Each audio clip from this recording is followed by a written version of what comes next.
semuanya, balik lagi di podcast Tempatnya opini kamu. Nah, di episode kali ini udah ganti nih hostnya, udah bukan Kira lagi. Hostnya ada aku, Fresa Rigan, dan masih temenin sama Kak Indah Ginting, Nehemia Ginting, dan Kezia Ginting. Nah, di episode kali ini kita bakalan bahas tentang kecewa. Kita bakal bahas tentang bagaimana sih kalian ini tuh menceritakan rasa kecewa kalian, terus coping mechanism kalian pas kecewa tuh gimana. Karena yang aku tahu, selama kita jadi makhluk sosial dan berhubungan dengan manusia yang lain, manusia tuh sumber kekecewaan terbesar untuk manusia yang lainnya juga soalnya. Betul. Oke, kayaknya aku mau tanya dulu kali ya ke Nehemia. Iya. Soalnya dia kayaknya gugup gitu kalau ditanyain, jadi kayak seru gitu kalau dia yang jawab pertama kali. Jadi nggak bisa ikutin jawabannya Kezia. Nah, Nem, aku mau nanya deh, menurut kamu kecewa tuh apa sih? Kalau aku kecewa itu berarti ekspektasi realita tidak sesuai sama ekspektasi kita. Makanya kan nggak ketemu tuh, berarti di titik itu baru kita kecewa. Misalnya kita pengen makan KFC, ternyata KFC tutup, kan kita kecewa. Kecilnya kan itu. Secepat itu ya? Iya. Tapi kalau misalnya gedenya kayak kita pengen di Universitas A, nah tapi kita nggak keterima, itu kan berarti realitanya nggak sesuai sama apa yang kita pengen kan. Di situ kecewa sih pasti. Oke, kalau menurut Kezia, kecewa tuh apa, Kay? Hampir sama sih kayak ke Bang Nehemia juga ya. Ih, dia Asik. Akhirnya jadi contoh ya. Betul. Kecewa tuh kan kayak apa yang kita inginkan nggak tercapai lah gitu kan. Kita udah, ibaratnya kan kita udah ingin sesuatu tapi kita nggak mencapai. Tapi kan kita harus introspeksi juga ya. Apakah kita udah melakukan yang terbaik atau belum? Atau memang kita yaudahlah gitu, entah pasti iya kok, tapi ternyata enggak gitu kan. Jadi menurut aku sih kadang-kadang kecewa itu juga kecewa itu only valid kalau kita udah berusaha keras menurut aku sih. Kalau kita belum betul. berusaha keras, I think nggak ada hak sih untuk kecewa menurut aku. Sepakat sih aku juga. Karena kalau misalnya kita udah berusaha maksimal terus nggak dapat, justru rasa kecewanya akan jauh lebih dalam karena kita ngerasa kayaknya gue udah ngasih semuanya deh, udah mengorbankan semuanya, tapi kenapa nggak dapet ya? Iya, betul. Kalau menurut Kak Indah? Sebenarnya sih gue tadi pengen nimbrung di percakapan itu ya. Tapi menariknya adalah ketika kita bilang bahwa kecewa itu ketika kita udah ngasih all out gitu ya. Di posisi mana kita tahu itu all out? Iya, kita nggak tahu sih. Kita nggak tahu juga gitu ya. Justru ketika terjadi sesuatu yang tidak sesuai dengan ekspektasi kita, terjadi sesuatu yang tidak sesuai dengan harapan kita. Jadi kondisinya gini nih, aku make it simple. Aku udah berusaha sebisa mungkin untuk kurus misalnya, ya kan? Misal, ya nggak sih? Ternyata gue nggak kurus-kurus gitu. Terus gue coba lagi, ternyata di percobaan kedua kilonya lebih banyak turunnya. Apakah yang sebelumnya udah all out? Tidak tahu. Nah, artinya justru menurut gue kecewa itu memang menyedihkan, mendukakan gitu ya, melukai gitu. Karena itu perasaan dimana kondisi lo kayak apa ya, mood lo keganggu, regulasi terhadap masa depan yang udah lo planning bisa berantakan gitu. Jadi ini kondisi psikis, kondisi emosi dimana lo itu sangat merasa tidak sesuai dengan apa yang lo harapkan. Jadi ada harapan yang tidak tercapai, ada ekspektasi yang tidak terwujud. Itu sih menurut gua kecewa itu. Kalau misalkan Kak Indah sendiri, boleh nggak sharing pengalaman ke Kak Indah yang kira-kira nih kegagalan yang menurut Kak Indah tuh paling bikin Kak Indah tuh kecewa dan down banget? Oke. Ntar gue nangis deh, enggak ya? Tisunya kan emang dua Tisunya tapi nggak gitu. apa-apa, nangis aja Kak, lumayan buat gimmick. Bener, masuk headline gitu ya. Ginting nggak gitu kan? Bener. Gimmick sih biasanya kuat-kuat ya. Strong. Nah, jadi seperti yang kita bahas tadi, kecewa itu ketika ekspektasi dan harapan tidak tercapai. Recently aja ya, belakangan ini kekecewaan terbesar gue adalah ketika menurut gue ya, Ini kegagalan gue adalah ketika gue tidak masuk universitas yang gue pengen untuk S3 gitu ya. Tapi buat orang di sekitar gue, selalu mereka bilang gue gak bersyukur. Jadi sederhana gini, gue lamar 5 sekolah gitu ya, gue keterima 1 gitu. Tapi gue pengennya di tempat yang lain gitu. Ini masih anak-anak banget emang mentalnya kan. Tapi buat orang itu harusnya lu bersyukur karena dapat 1. Awalnya kecewa banget, Sheila. Awalnya kecewa, tapi dalam perjalanannya ya Tuhan tuh ngasih petunjuk aja gitu.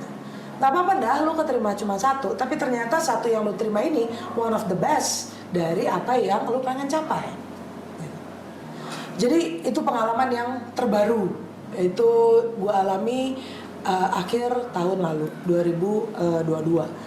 Awal tahun 2023. Itu yang pertama. Yang kedua orang tua, jelas. Gue punya kekecewaan yang besar terhadap orang tua gue gitu ya, karena menurut gue orang tua gue ini masih didominasi oleh stereotype atau konsep-konsep hidup orang karo pada umumnya gitu. Kenapa sih lo aman? Ini kayaknya bukan gue yang nangis, saya jadi lo yang nangis gitu. Kalau orang tua aku kebetulan enggak. Oke.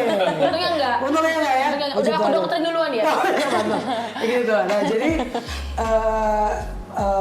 nyokap sama bokap itu, mama sama bapak itu nikah di usia tua ketika mereka menikah gitu. Jadi sebenarnya pada zaman itu dokter sudah bilang cukup anak 1. Gue 2 bersaudara gitu ya. Jadi gue lahir gitu. Jadi 7 bulan katanya kita juga nggak ada yang tahu. Ketika nyokap gue mengandung gue, katanya 7 bulan tuh laki-laki, keluar perempuan. Makanya nama gue Sri Ulina, sama baiknya laki-laki maupun perempuan gitu. Nah ternyata dalam perjalanannya pasti dong orang tua punya ekspektasi terhadap anaknya, ya nggak sih? Selalu, ya kan? Sepakat gitu ya. Tapi di saat yang sama, gue kan punya mimpi nih. Akhirnya gue menemukan jalan gue, dan ternyata yang gue alami adalah terlihat mendukung, tapi deep down mereka mengharapkan yang lain. Nah di situ gue rasa, oke. Ternyata ya awal itu gue dapat itu 2020 ya, ketika COVID. Itu gue punya kekecewaan yang cukup besar saat itu. Sampai ya gue mencari cara juga untuk supaya kekecewaan itu tidak menjadi driven, tidak jadi penggerak gue untuk melayani. Apalagi pekerjaan gue itu kan jasa ya. Profesi gue, pelayanan gue ini adalah selalu berhubungan dengan orang lain gitu. Jadi kalau gue dipenuhi oleh kekecewaan yang tidak bisa gue olah, khotbah gue, sermon gue, atau di saat yang sama firman Tuhan itu bisa menjadi sebuah narasi kemarahan. Gitu. Itu 3 tahun yang lalu. Itu dari segi orang tua. Yang terakhir yang juga gue alami adalah, gue jadi banyak ya. Senang luar ya. Jadi biar kita nggak ngerasa kecewa sendiri. Bener. Di warna telur gitu. Yang terakhir adalah persahabatan. Nah ternyata Legit. ketika gue semakin dewasa, komunitas gue semakin kecil gitu ya. Ternyata ketika gue meraih prestasi-prestasi yang harapan gue adalah itu akan jadi kebahagiaan teman gue juga dong, ya nggak sih? Terus saat itu menjadi sebuah kompetisi, gitu. Jadi mereka jadi ngerasa ya mungkin gue dianggap ancaman gitu. Intinya gue kecewa ketika kok kayak gini jadinya ya persahabatannya. Apakah gue terlalu naif mengharapkan seorang sahabat yang suportif misalnya, gitu? Apakah gue terlalu naif mengharapkan sahabat tanpa ekspektasi? Nah itu segala macam sih. Jadi terakhir ini gue lagi kecewa dengan persahabatan. Jadi kayak oke, ternyata nggak ada yang bisa diandelin ya selain Tuhan dan diri lu sendiri gitu. Jadi itu yang gue kekecewaan gue terakhir belakangan ini. But I'm fine, tenang aja. Ini ada POV case tentang ruang Tempatnya opini Tapi tenang aja Kak. Jadi gugup. Tapi tenang aja, kita yang di sini sama audiens kita tuh suportif kok sama kamu. Ya ampun. Terima kasih gitu. Nah kalau misalkan tenang dong, takut banget nih sebut namanya. Kezia dulu deh, kalau Kezia boleh sharing nggak pengalaman kamu, kecewa kamu? Pastinya banyak ya, banyak banget Kak. Dari kecil juga banyak kecewa sama temen kayak kakak juga tadi kan, sahabat. Aku juga pernah hianati sahabat, pernah pasti semua orang kan. Direbut cowok kamu. Nggak kayak cowok, single. Boleh ya Instagramnya ditaruh di sini nanti. Jadi tapi yang paling waktu itu paling apa ya? Paling unforgettable sih, bukan berarti diinget-inget terus ya, tapi kayak lebih kayak wah gila sih dulu gini ya gitu. Dulu aku pas kelas 11, kan aku kan sekolah musika, jadi aku dipilih untuk mewakili sekolah untuk ikut lomba lomba nyanyi. Terus ekspektasi dari entah guru, dari teman-teman aku juga kayak lu pasti menang sih, pasti menang gitu kan, semua orang kayak gitu kan. Terus sebenarnya aku tahu kalau aku tuh nggak melakukan yang terbaik. Aku tahu banget aku nggak melakukan yang terbaik karena aku juga latihan tuh minim, lebih kayak ya mungkin parah juga sih, cuma mengandalkan talenta doang kan, kayak gitu kan. Terus pas sudah keluar hasilnya nggak menang, ini tadi aku bilang aku nangis 30 menit ke guru aku, nggak menang. Saya aku telepon mama, tapi aku akhirnya mikir kayaknya gue salah juga sih kalau gue kecewa ya, soalnya kan gue nggak melakukan yang terbaik, gue latihan minim, terus ketika ada waktu latihan malah dipakai untuk hal lain gitu kan. Jadi kayak itu yang unforgettable sih, kayak ya itu kecewa tapi gimana ya, nggak bisa juga karena kita tahu kalau misalnya tadi kan aku melakukan yang terbaik, aku udah intent latihan, udah yang kayak sampai nyewa guru entah dari mana-mana sekolah musik mana kan, so aku nggak menang pasti aku ngedown kan, tapi ini kok enggak ya gitu, karena aku tahu apa yang aku lakukan sih kalau aku. Good. Jadi kamu waktu itu kecewa tapi itu jadi kayak wadah kamu introspeksi diri juga. Introspeksi diri juga, bener. Betul. Itu Menarik bagus tuh. sih. Jadi Menarik. kayak evaluasi diri. Jadi waktu yang Kezia untuk sharing udah cukup untuk nanya kecewa yang pernah dilakukan. Kalau aku sih nggak pernah yang, maksudnya pernah kecewa sepanjang hidup ini. Waduh. Siapa dengerin 2 jam loh. Dari kecewa kamu SD, SMP, SMA, kamu Nggak apa-apa sih. lah, iya. Siap banget dengerin. Katanya tuh penontonnya suportif loh, Nemi. Maksudnya kita jadi manusia kan pasti ada kecewanya kan Kak. Kecewanya ya pasti kita punya cerita masing-masing lah.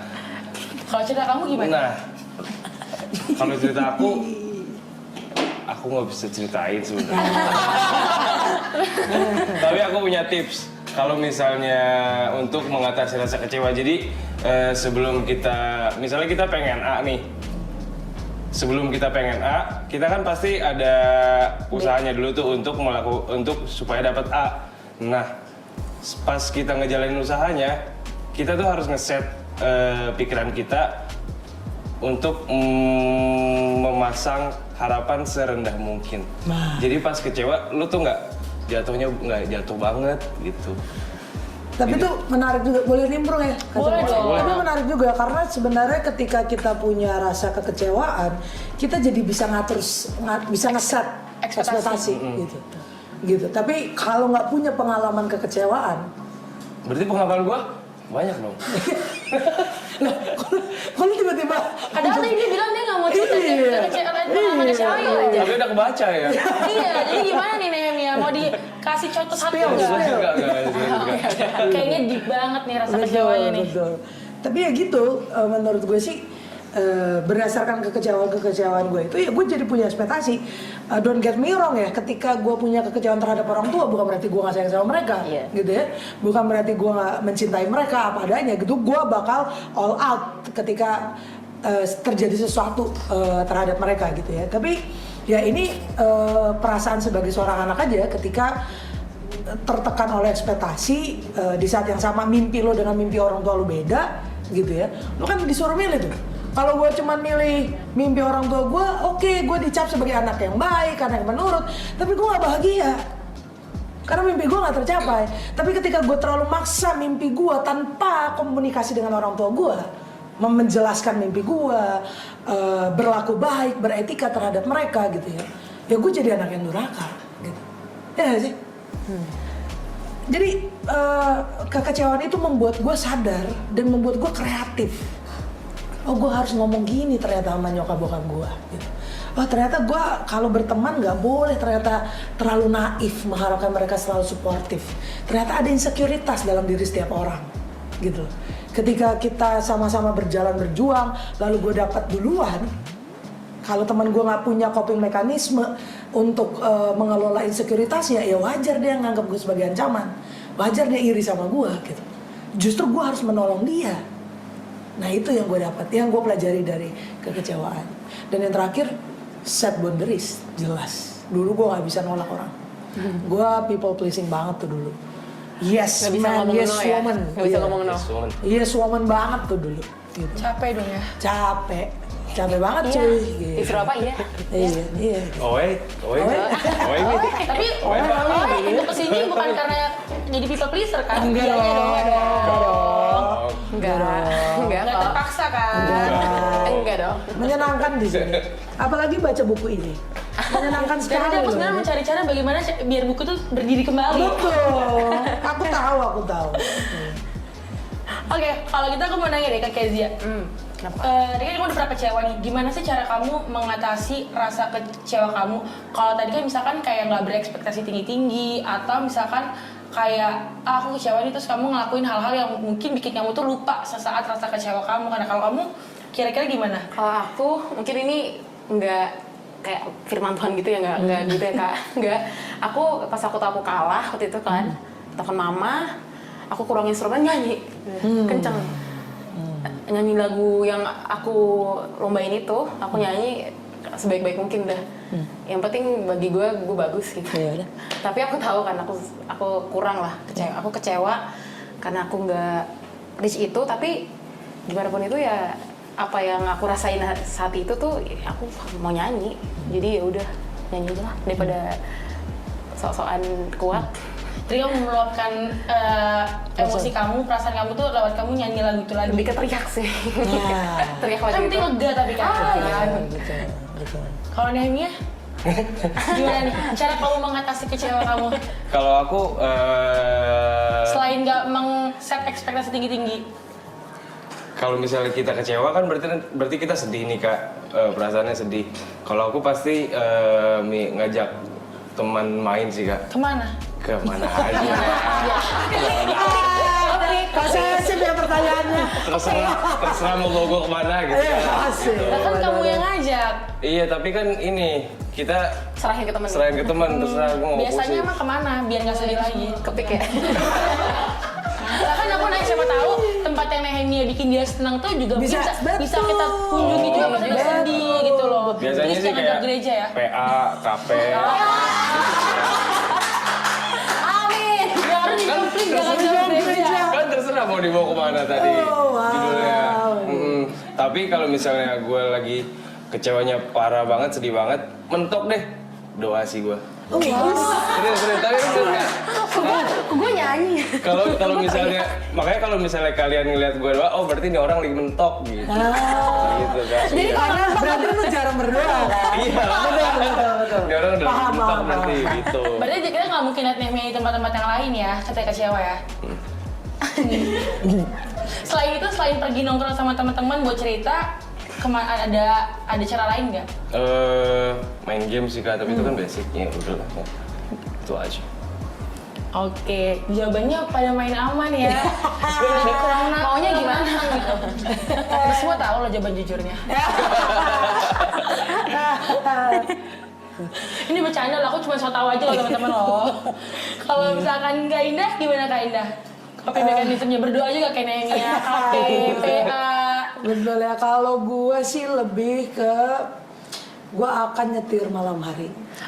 Itu temen aku juga banyak tuh nyetir di jalan tol, Betul. kan tinggal lurus sambil denger lagu. Betul. Kalau aku kayaknya Sama ya, sama nyokap ya. Jadi gue nyetir dengerin lagu, sambil dengerin lagu, gitu ya. Sayangnya nggak sambil ngerokok, udah pasti, karena di tol nggak boleh ngerokok. Oh bukan ya? Kok jadi tegang ya? Enggak. Kayak gitu lagunya harus rohani nggak Kak? Bagus, pertanyaan bagus. Enggak sih, gitu. Gue bukan anak zaman sekarang yang apa-apa lagu gitu ya, maksudnya lagu rohani ya gitu. Tapi kalau emang gue lagi pengen dengerin lagu rohani, gue akan dengerin lagu rohani gitu. Jadi nggak ada ketentuan kayak setiap kecewa harus lagu rohani apa segala atau segala macam. Itu yang kedua. Yang kedua makan. Gue nggak bisa bohong nih. Makan itu gue kayaknya punya eating stress deh. Jadi setiap gue marah, setiap gue kecewa, mood gue jelek, gue akan nyari makanan enak. Gitu. Jadi itu jelek sih sebenarnya. Jelek tapi so far masih bisa menolong gitu. Yang ketiga, kalau dua ini nggak mempan atau kondisinya tidak memungkinkan gitu ya, karena misalnya gue kecewa jam 2 pagi ya nggak mungkin juga gue baru berangkat rumah jam 2 pagi, bisa jadi ada konflik yang lain dan segala macam. Iya nggak sih? Terus gue harus khotbah jam 9 pagi kan nggak make sense gitu misalnya. Nah yang ketiga adalah gue akan matikan semua lampu di rumah. Nah itu gue akan berada di kondisi yang sangat-sangat gelap. Blackout. Iya, gitu. Jadi gue beneran ya udah gue terima aja overthinking gue terima aja, gue benar-benar mengingat wah gila gue sekecewa itu, gue akan deg-degan gitu dan segala macam gitu. Dan itu gue biarin itu terjadi sama tubuh gue gitu. Sampai pada endingnya biasanya gue akan menangis Di tengah kegelapan itu. di tengah kegelapan itu. Jadi gue nggak bisa, gue orangnya sebenarnya sangat melankolis, sangat berperasaan gitu. Jadi bukan berarti baperan, beda banget tuh. Tapi ketika momen-momen tertentu menurut gue ini menyakitkan, gue tidak sulit untuk menangis gitu. Jadi gue tipe yang mudah menangis, mudah tersentuh dan segala macam gitu. Jadi Mengekspresikan diri apa adanya yang lagi rasain itu kan Kak. Vulnerable. gue nggak pernah menolak. Gue akan merapuh. Sehari itu gue akan merapuh serapuh-rapuhnya. Jadi gue nggak akan sosok kuat. Dan bahkan gue pernah menunda untuk tidak melayani selama 1 bulan. Gue tolak semua. Gitu. Dan biasanya alasan gue adalah kondisi kesehatan. Gitu. Jadi karena gue sadar betul kondisi pekerjaan gue, panggilan gue, pelayanan gue itu impactful sama orang.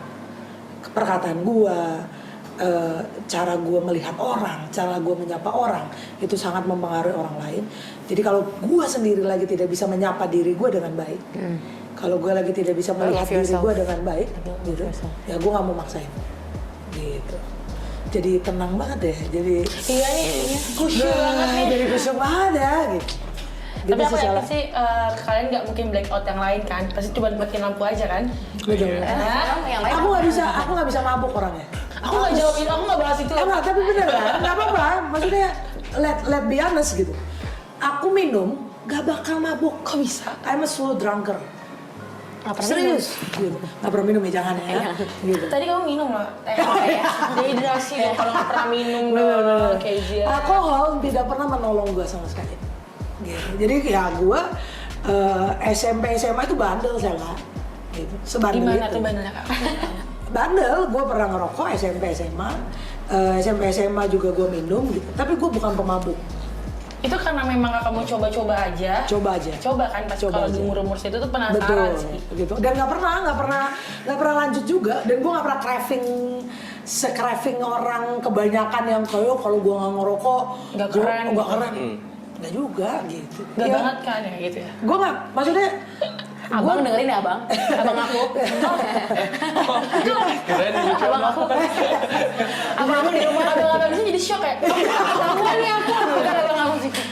Abang aku di gitu, rumah. tapi nggak bisa dibohongin kan, tradisi kekristenan itu dekat dengan minuman beralkohol gitu kan, tapi nggak pernah menolong gue, nggak pernah membuat gue lebih reda, nggak pernah membuat gue lebih tenang juga gitu. Jadi ketika ada orang yang kemungkinan punya apa ya, Copy mechanism untuk itu. itu ya mungkin dia punya cara yang lain gitu. Jadi gue nggak bisa menghakimi juga, tapi buat gue itu nggak fit gitu. Itu cuman temporary feeling aja sih. Betul.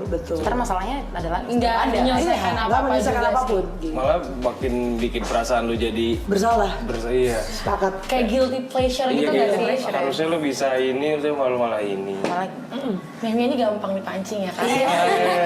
Makanya. Pancing mania. Betul. Diam, Mantap. diam, tiba-tiba dia ngerespon sesuatu yang mungkin kayak kayaknya perlu respon gitu. Gemes. Gemes nih. Oke, nah aku mau nanya nih ke Nehemia. Dikit kamu kan nggak sharing nih Bener. rasa kecewa kamu tuh apa, pengalaman kamu. Nah, Tapi dari pengalaman kamu yang mungkin nggak kamu ceritain itu, ada nggak sih hal-hal baik yang kamu temukan dari proses kamu merasa kecewa sampai kamu sembuh dari rasa kecewa kamu itu? Oh, ada Kak, pasti ada. Dari kecewa itu kayak lo jadi pas lo kecewa, lo ngerasa lo nggak good enough untuk ini kan apa yang lo pengen dapetin kan. Nah di situ yang jadi motivasinya di situ kayak kalau misalnya gue balik lagi gue pasti bisa dapetin nih gitu. Nah itu jadi motivasi terus kayak lo perbaikin diri lo bikin diri lo lebih bagus lagi, lo pokoknya yang supaya kita bisa dapetin apa yang kita mau. Oh jadi ngubah rasa kecewa itu menjadi motivasi diri Iya. untuk jadi lebih baik lagi gitu? Iya Kak.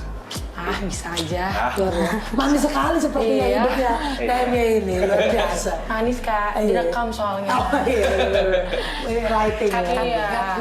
Terus kayak apa kata mama papaku di rumah? Oh Terus iya, kayak gini. benar-benar. Kalau Kezia gimana Kezia? Tadi sebenarnya Kezia aku dan agak nangkep dikit sih kalau Iya. Kezia dia pakai itu buat introspeksi diri. Tapi kalau yang lain Kez? Apa ya Kak? Introspeksi sama kayaknya introspeksi aja sih Kak. Soalnya kalau menurut aku kalau kita nggak introspeksi, mendingan kita introspeksi daripada orang lain yang ngasih tahu kan. Kayak orang lain yang kayak ngomong depan muka kita kayak lu begini. Mending kita udah tahu duluan gitu. Kayak gue harus begini ya. Karena kalau misalnya ada orang yang lain yang ngomong lebih sakit hati lagi nggak sih kayak kita udah kecewa, makin kecewa lagi sama perkataan orang lain gitu kan. Ada satu hal yang udah bikin kita kecewa, perkara ini nih yang tadi aku nggak menang dan lain-lain kan. Karena ada orang ngomong, ya kamu tuh begini. Jadi makin kecewa lagi kan.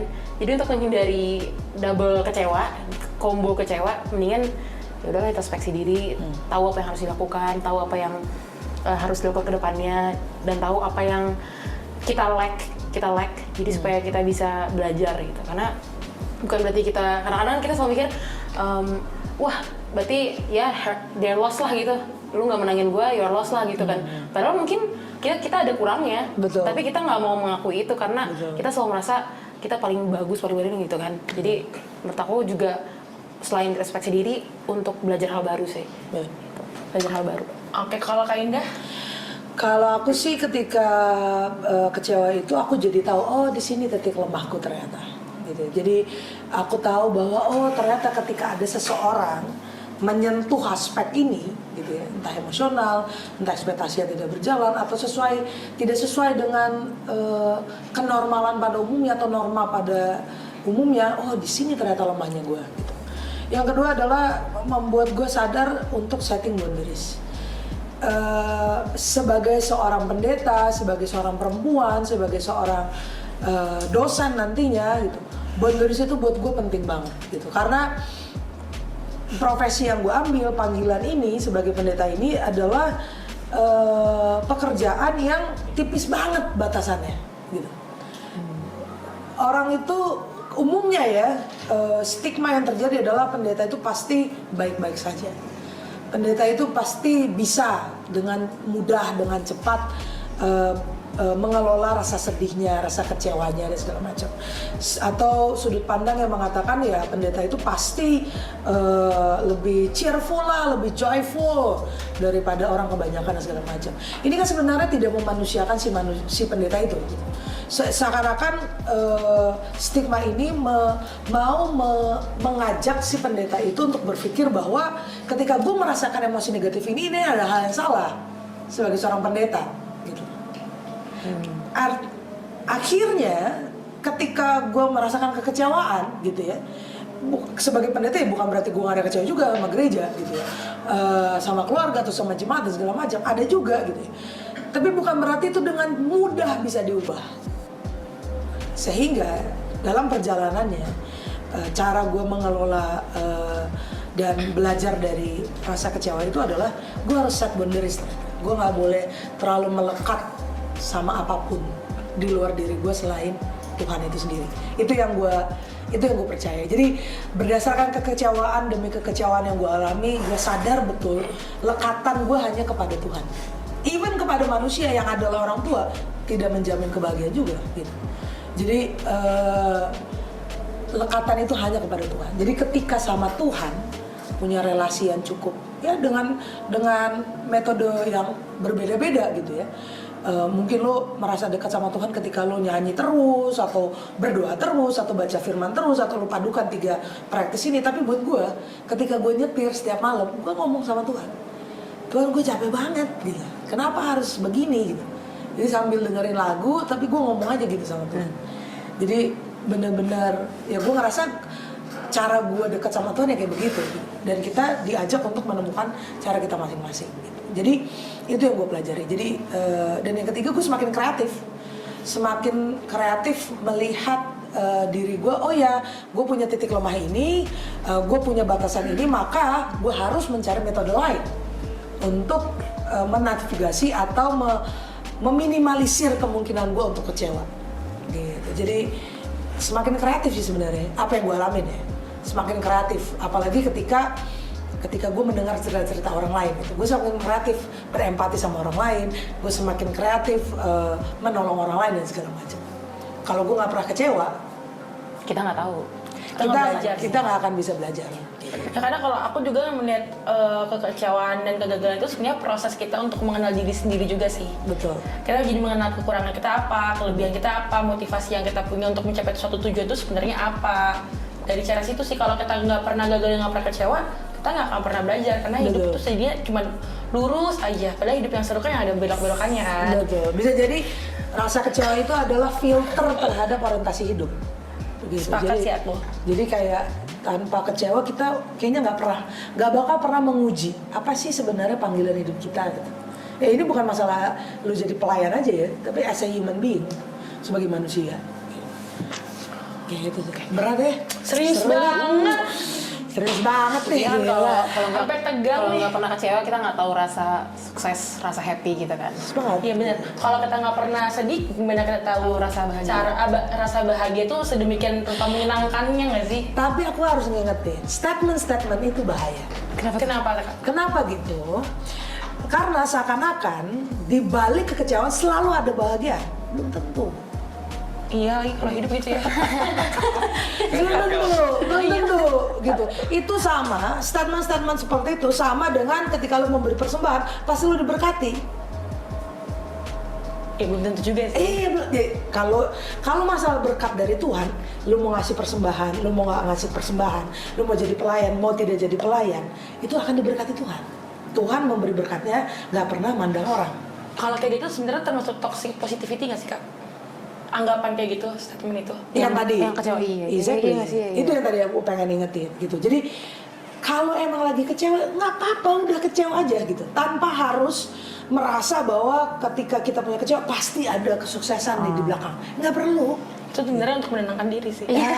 Iya, benar. Enggak, nggak apa-apa.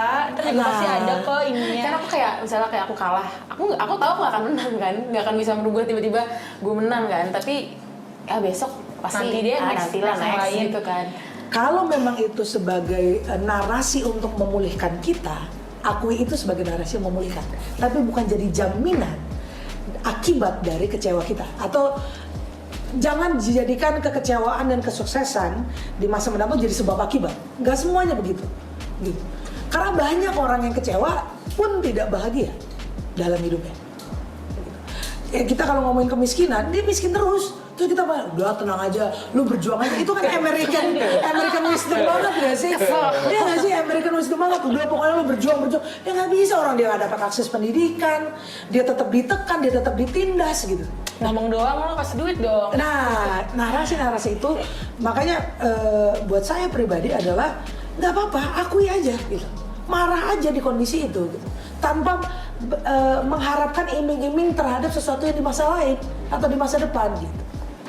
Kalau kita mengakui narasi itu sebagai cara kita memulihkan diri, it's good. Ya. Tapi kalau menjadikan itu sebagai jaminan pasti di depan ada yang lebih baik, atau hanya sebagai keyakinan tanpa reason, tanpa alasan, tanpa usaha, itu udah nggak masuk akal menurut saya. Gitu. Jadi Itu bakal jadi berekspektasi berlebih juga nggak sih? exactly, yang ada kita cuma mengulang siklus Siklus kekecewaan. Rebutan nih, roda kekecewaan. Gitu. Wah gila ya. Wah. Ya nggak sih, maksud gue ya kita perlu berharap terhadap sesuatu yang lebih baik, karena gue juga percaya Tuhan tidak pernah merancangkan kecelakaan, tapi realistis juga. Harus berusaha. Usaha juga. Usaha juga. Iman tanpa perbuatan adalah. Betul. Kan orang etabora bekerja dan berdoa, cuma berdoa doang nggak akan dapat. Betul. Gitu. Duh, berat banget sampai keringetan. Udah kelamaan deh kayaknya ya. Iya, Oke guys, sebelumnya aku bilang makasih nih buat Kezia, Nehemia, dan Kak Indah yang udah menemani aku di episode kecewa part 1. Karena kita bakal ada kelanjutannya lagi nih teman-teman ke part 2 yang kita bakal bahas sesuatu yang lebih spesifik, rasa kecewa terhadap Pip.